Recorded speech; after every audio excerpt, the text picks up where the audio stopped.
Bienvenidos a Palabras sin Filtro, un podcast donde la Biblia no se disfraza y la verdad no se negocia. Con el pastor Chenny Reyes nos metemos de lleno al libro de Romanos, verso por verso, capítulo por capítulo. Agarra tu Biblia y abre tu mente, porque aquí venimos a pensar, crecer y vivir diferente. Buenos días a todos. En esta ocasión vamos a continuar con el estudio del libro de Romanos en el capítulo 3 y vamos a abarcar los primeros 20 versículos de este capítulo y vamos a comenzar desde el versículo número 1. Al inicio de este capítulo, Pablo aborda el tema de la circuncisión y de los judíos. Hay dos cosas importantes que debemos aclarar aquí. La primera es que lo que leemos hasta ahora es una carta. Es decir, es un escrito continuo donde el apóstol va poniendo una idea sobre la otra, así de forma ininterrumpida. La segunda cosa que tenemos que aclarar es que la división en capítulos y en versículos fue una adhesión posterior para facilitar el estudio y para poder encontrar pasajes específicos con mucha mayor facilidad. Sé que algunos de ustedes ya lo saben, pero es necesario aclararlo. Bueno, dicho esto, debemos recordar que Pablo acaba de decir que la circuncisión no es provechosa para la salvación, pero ahora nos toca también recordar que una de las razones que Pablo tenía para esta carta era lidiar con una iglesia que estaba dividida entre judíos y gentiles y que continuamente estaban luchando entre ellos. Pablo debía de ser muy cuidadoso con las posturas, porque los romanos en general no veían con buenos ojos a los judíos. Para ellos, los judíos eran parias, es decir, eran ciudadanos de segunda clase, por decirlo así. Y el apóstol Pablo tenía que cuidar que el comentario no se desviara hacia una cuestión racial, es decir, que ser judío no servía de nada. Entonces, Pablo comienza como balanceando el comentario que había dicho anteriormente. Señores gentiles, si bien la circuncisión no es suficiente para ser salvos, tampoco debemos despreciar por completo su efectividad en general. No despreciemos a los judíos, ellos tienen sus ventajas. En primer lugar, que en este caso, en primer lugar significa lo más importante, porque si se fija no dice en segundo y en tercero, sino que habla de una cuestión de preeminencia, de importancia. En primer lugar, a ellos les fue confiada la palabra de Dios. Gracias a ellos el evangelio les llegó a ustedes. Querámoslo o no, ellos fueron el vaso que Dios escogió para que la palabra de su voluntad llegara al resto del mundo. Ahora, ¿de qué le sirve al judío la circuncisión y la observancia de la ley? En mucho, dice Pablo, porque gracias a eso, ellos y muchos otros fueron bendecidos y fueron protegidos. Ser depositarios del testimonio de Dios, del Dios verdadero, les dio muchas cosas a ellos. La ley de los alimentos, de salubridad, los libró de las enfermedades. Si usted lee la ley de Moisés ahí en el libro del Éxodo, habla acerca de rituales de purificación, de cosas que se podían comer y los que no. Y no tanto porque fuera pecado, sino más bien por una cuestión de salud. Iban a ir por el desierto, no había doctores, no había hospitales. El Señor lo que estaba tratando de hacer era de mantenerlos con la mayor sanidad posible. Recuerda que eran miles de personas que iban caminando por el desierto. La cuestión no era sencilla, la supervivencia no era sencilla. ¿Han escuchado hablar de la alimentación kosher? Muy bien, de allí viene. La ley de Moisés incluye muchas ordenanzas que no son solo religiosas, sino también de salud, de política, de economía, de trabajo, de familia, etcétera, etcétera, que aún hoy se enseñan, incluso en las mejores universidades del mundo. No por nada los judíos son una de las comunidades más avanzadas económica y científicamente, pero también son una de las más perseguidas. Desde el Imperio Romano hasta el Tercer Reich o Hitler intentaron exterminarlos. Sin embargo, ser depositarios del testimonio de Dios y las enseñanzas de la ley los mantuvieron y los han mantenido y les han permitido adaptarse a cualquier lugar y prosperar. Sin embargo, Pablo les dice, hermanos judíos, tampoco se ensalcen demasiado porque tienen un problema. No reconocieron lo más importante. ¿Y qué fue eso? Pues nada más al Mesías. Dice los versículos 3 y 4, pero entonces si algunos de ellos no fueron fieles, ¿su falta de fe anulará la fidelidad de Dios? De ninguna manera. Es verdad que la mayoría de los judíos no reconocieron al Mesías, pero eso no quiere decir que Dios va a dejar a su pueblo. Ellos no fueron rechazados. La fidelidad y el amor de Dios por ellos todavía sigue en pie. Por eso son de los pocos pueblos de su tiempo que no han sido exterminados por completo. Y aunque aún siguen batallando contra otras naciones, lo vemos en las noticias todos los días, y contra el antisemitismo, es decir, aquellos que piensan mal de ellos, se mantienen en pie, aunque no son salvos por el hecho de ser la nación de Israel. Esto es comparable a las personas que aplican principios de la palabra de Dios que sin saberlo, aún sin darse cuenta, aplican la palabra de Dios, son bendecidas. Porque aunque no son cristianos, es decir, no creen en Jesucristo, Dios es fiel a su palabra. Muchos son bendecidos por la palabra, aunque no son salvos. Como dice el apóstol, aunque los hombres sean mentirosos, Dios es veraz. La palabra no falla, mis hermanos. Somos nosotros los que fallamos en creer. Nuestras fallas solo resultan en una exaltación de la justicia de Dios. Por otro lado, el versículo 5, Pablo se anticipa a un pensamiento que probablemente algunos pudieran tener. Tal vez era un argumento al que ya se había enfrentado anteriormente, no lo sé. Pero dice, si nuestra injusticia resalta la justicia de Dios, ¿Dios es injusto si nos castiga? Aclara que esto lo dice como hombre, es decir, siguiendo la lógica humana. Es como si un delincuente le dijera a un juez, no deberías de juzgarme. Al fin y al cabo, si no fuera por mí, no tendrías un trabajo. Si no fuera por los delincuentes como yo, tu labor no tendría una razón de ser. Debes admitir que yo te hago brillar, hago que puedas usar tus conocimientos de la ley, ¿te das cuenta? No deberías juzgarme, porque yo soy el que resalta tu justicia. ¿Te das cuenta de lo absurdo que suena esto? Pablo estaba muy familiarizado con la forma de pensar que dice, Dios está en control de todo, aún de mi voluntad malvada. Aún eso demuestra su justicia. Por lo tanto, Dios es injusto si Él me realiza juicio.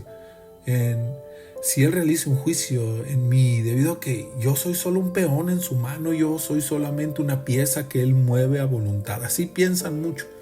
Dios está en control de todo y la maldad del hombre también es la voluntad de Dios. Un caso muy discutido respecto a este es el de Judas. Imagínense sus argumentos. Dios, tú no puedes juzgarme.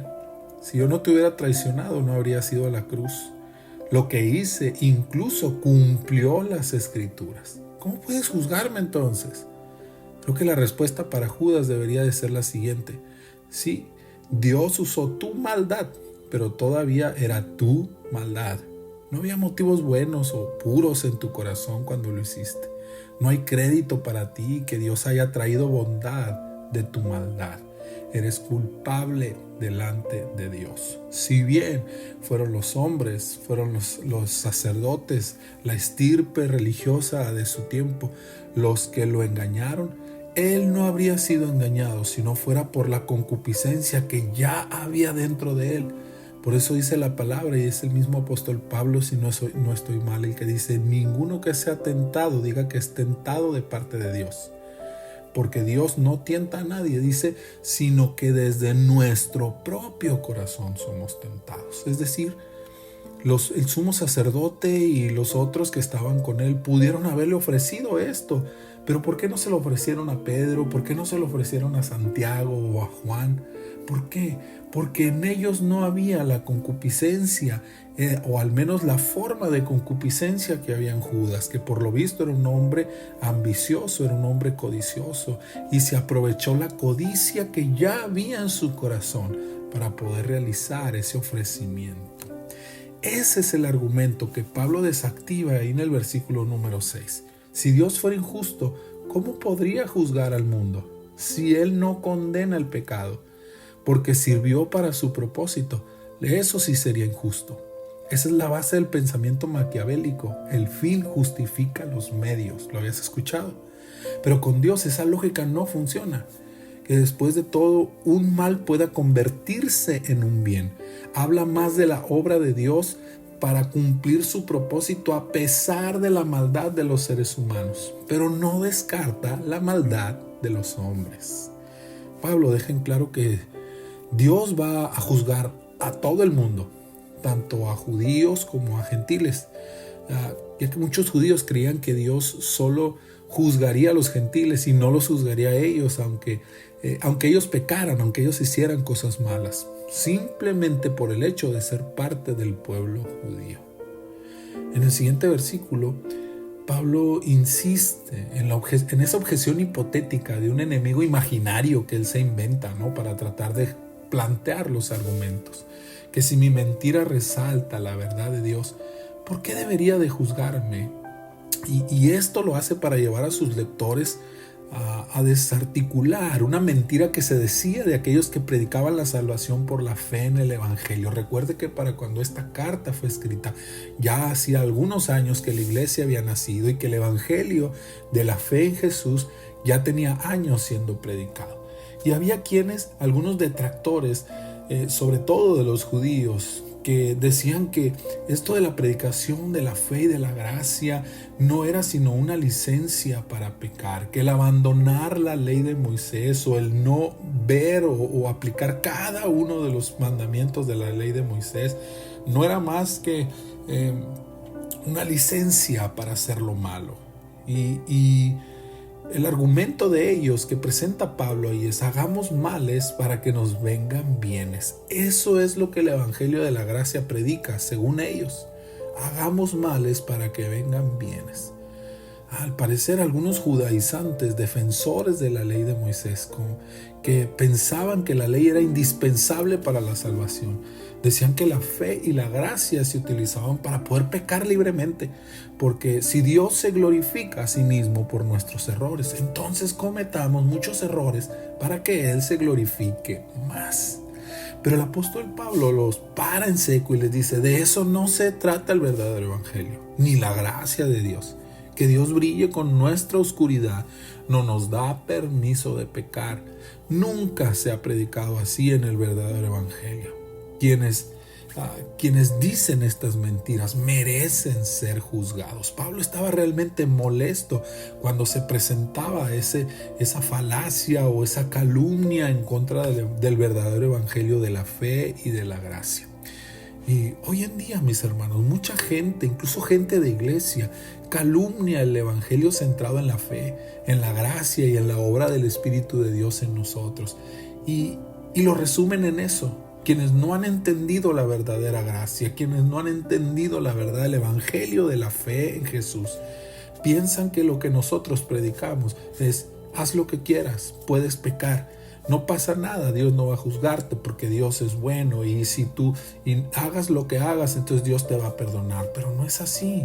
El verdadero evangelio de la gracia incluye el juicio, incluye el pecado y incluye la condenación, porque esas cosas son los que hacen que el evangelio se convierta verdaderamente en una buena noticia.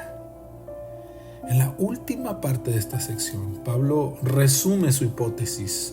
Todos somos pecadores y sujetos del juicio divino, judíos y gentiles. Todos, absolutamente todos, somos esclavos del pecado. Él dice que nosotros no somos mejores que ellos. Y los estudiosos de las Escrituras aún no logran definir a ciencia cierta a qué se refiere Pablo cuando dice: nosotros no somos mejores que ellos. Si la expresión habla de judíos y gentiles, porque Pablo era judío de nacimiento y hacía una diferencia entre ellos y los gentiles, o si hablaba de los cristianos y los incrédulos, incluyendo a los cristianos gentiles. Pero en cualquiera que sea el caso, es lo mismo. Humanamente, nadie es mejor que los demás. Cualquiera sea la clasificación que queramos ponerle, ninguno de nosotros somos mejores que los demás. No hay justo, dice Pablo, no hay nadie perfecto delante de Dios. No hay nadie que haga las cosas perfectas. No hay ni siquiera uno. Pastor, pero el monje, no hay. Pero la Madre Teresa, no hay. No hay nadie perfecto, ni siquiera los bebés más pequeñitos. Todos traemos en nosotros esa semilla del pecado y todos nosotros necesitamos del Evangelio. Hace una referencia ahí al Antiguo Testamento en los siguientes versículos hablando de la naturaleza caída del ser humano. Acuérdense que no es una cuestión de acciones, es una cuestión de naturaleza, que es incapaz de conectarse con Dios por sus propios medios. Dice, no hay justo, ni aún uno. No hay quien entienda. Mis hermanos, sin la revelación de Dios, nadie puede entender. Como dice la palabra, el hombre natural no percibe las cosas que son del Espíritu. ¿Sabes, hermano? Mucha gente cree que nosotros fuimos a la iglesia. Mucha gente dice, no, es que yo busqué a Dios. Pablo está diciendo aquí, no hay nadie que busque a Dios. Nadie busca a Dios. Dios nos busca a nosotros. Querido amigo que me estás escuchando, si tú no has recibido al Señor en tu corazón, es importante que sepas esto. Si tú has llegado hasta este punto, es porque Dios te buscó a ti. Tú no buscaste a Dios, nadie busca a Dios. Dios nos busca a nosotros. Dos cosas importantes. Número 1, siéntete privilegiado porque Dios te buscó a ti y te encontró. Y número 2, no te vayas, no te alejes de Él. Si Él movió el universo entero para poder encontrarse contigo, lo peor que puedes hacer es menospreciar la obra de Dios. Tú no lo buscaste, no fuiste tú, haya sido la circunstancia que te haya traído. Siempre Dios estuvo detrás moviendo las cosas para poder encontrarse. Nadie busca a Dios, Dios nos busca a nosotros. No hay nadie que haga lo bueno. Puede haber gente que haga cosas buenas, pero nadie vive de manera perfecta. Puedes ser bueno en muchas cosas. Sin embargo, nunca seremos suficientemente buenos como para alcanzar la salvación y la vida eterna.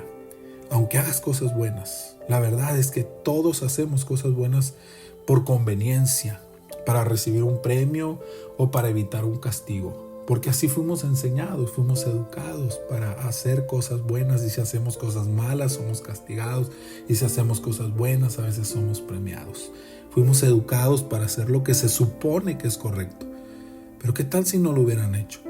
Brotaría la parte salvaje y malvada de todos nosotros. Naturalmente, sin la educación que hemos recibido, todos seríamos perversos y malvados, porque esa es la naturaleza que está dentro de todos nosotros. Dice, hay veneno de áspide en su boca. Hay maldad, amargura en sus labios. Sus pies se apresuran para derramar sangre. Mira, mi hermano, si la gente no se anda matando masivamente entre unos y entre otros, es porque la ley lo prohíbe y porque hay castigo para el asesino. Pero déjame decirte, y hay que ser muy sinceros, en que algunos de nosotros no dudaríamos si se nos permitiera, si un día al ser humano se le permitiera dañar a los otros, si no hubiera castigo por ello, quién sabe cómo reaccionaríamos muchos de nosotros. Porque dentro de cada uno de nuestros corazones existe esa naturaleza caída, que si no fuera por las leyes y no fuera por los castigos, quién sabe cómo nos comportaríamos. Dice por último, no hay temor de Dios delante de sus ojos. Y en esto resume todo el pensamiento. Cada pecado y cada rebelión contra Dios sucede porque nosotros no tenemos un respeto apropiado hacia Él. En donde quiera que haya pecado, no hay temor de Dios. ¿Lo recuerdan? Capítulo número 1. No lo reconocieron como Dios y su necio corazón se llenó de tinieblas. Entonces Dios los entregó a sus más bajas pasiones. En eso se resume la naturaleza humana. La de los pecadores declarados, la de los moralistas, la de las personas buenas y aún la de los religiosos y amantes de la ley. Los 2 últimos versículos hablan acerca de la verdadera función de la ley. Acercarnos, hacernos conscientes de nuestro pecado. Las obras de la ley nunca van a servir para justificarnos delante de Dios, dice Pablo. Porque no son para eso, sino para hacernos conscientes de lo malos que somos. Dice que es para los que están sujetos a la ley.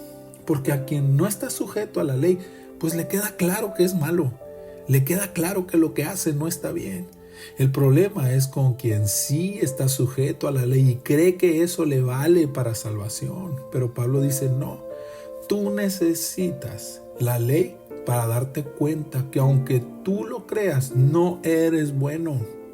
Al menos no lo suficiente como para ser justificado delante de Dios. Porque jamás podrás cumplir con toda la ley. Y como dice la palabra, el que falla en uno solo de los mandamientos, falla en todos.